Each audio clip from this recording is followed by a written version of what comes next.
Here's something that doesn't show up in most conversations about intelligence. It isn't a personality trait. It isn't shyness. It's a filter. Somewhere underneath the overthinking, the boredom, the self-doubt that gets pinned on highly intelligent people, there's one process running underneath all of it, and almost nobody names it directly. Once you see it, you can't unsee it in yourself or in anyone around you. But to understand it, we need to start with a question most people never think to ask. Ask someone to picture a highly intelligent person, and they'll usually describe confidence. Quick answers. A room full of people, all listening. What the research actually shows looks almost nothing like that picture.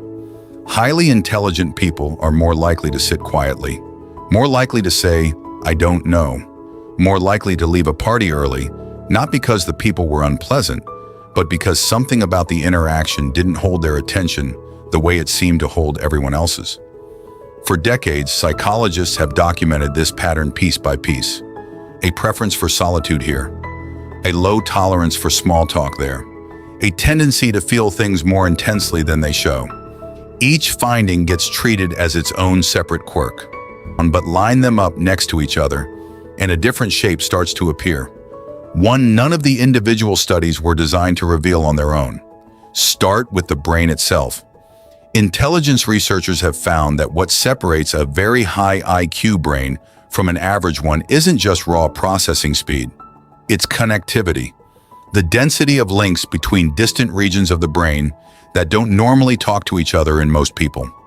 That means a highly intelligent brain isn't running one thought at a time. It's running several, cross-referenced, simultaneously, automatically.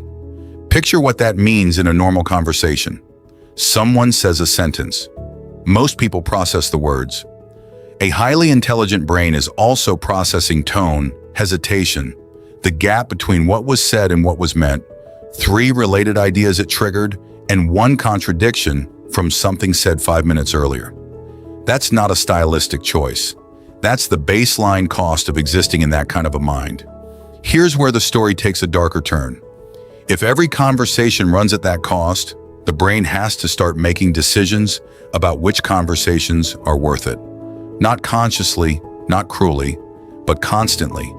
And that single filtering process, running quietly under the surface, is the thing every one of those separate traits is actually describing from a different angle. This is where it gets interesting, because that filter explains contradictions the earlier research never resolved. Some psychologists describe highly intelligent people as secure, independent, whole on their own, needing no one to complete them. Others describe the same people carrying persistent self-doubt, a quiet sense of not belonging, an ache for conversations that never quite arrive. Those two descriptions sound like they can't both be true. They can. A brain that filters aggressively will look confident from the outside. It walks away from low-value interactions without hesitation. But filtering isn't free. Every time the brain flags a conversation as not worth the depth it demands, it also registers the absence of what it was actually looking for. That's not arrogance. That's a system running a search that keeps coming back empty, over and over in almost every room it enters. Ask yourself this: if intelligent people were simply antisocial, why would researchers like Lita Hollingworth find, decade after decade, that what gifted adults actually wanted wasn't isolation? It was someone who could follow an idea all the way to the bottom without turning back. The avoidance was never the goal. It was the byproduct of a search that mostly fails. Stay with me, because what comes next is the part that connects all of this to right now. For most of human history, that filter had almost nothing to work with. People lived, worked, and socialized within whoever happened to be nearby. A village, a workplace, a neighborhood. A highly intelligent brain running its cost-benefit filter against a small, fixed population would fail constantly. Not because the filter was broken, because the sample size was broken. The world was told that intelligent people were simply difficult to reach, hard to please, built for solitude. The reality was that they were running a search algorithm against a search space that was never large enough to satisfy it. That has changed. For the first time, intelligent people aren't limited to the people physically near them. Online communities, remote work, niche interest groups, global reach, the search space that filter is running against has expanded by orders of magnitude. The filter hasn't gotten pickier. The world it's searching finally got big enough to occasionally return a match. For this mismatch between filter and environment was mistaken for a personality flaw. It wasn't a flaw. It was a search running against too small a data set. This isn't just a historical curiosity about how gifted adults were misunderstood. Look at what's happening right now. Highly specific online communities, niche creators, deep dive forums, entire ecosystems built around people finding the 4 or 5 others who think the way they do, out of millions instead of dozens. That's not an accident of technology. That's the filter finally getting fed.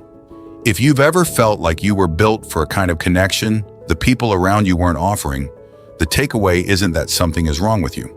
It's that the filter was never the problem. The size of the room was. Most people will never think to ask why the isolation and the longing coexist in the same person. Now you can. So the next time someone tells you an intelligent person is hard to reach, remember, they're not avoiding people. They're running a search that finally has enough people to search through. If this changed how you see someone in your life, or yourself, help us find the next story worth uncovering. Next time, we go deeper into what happens when that filter finally finds a match, and why it changes everything after.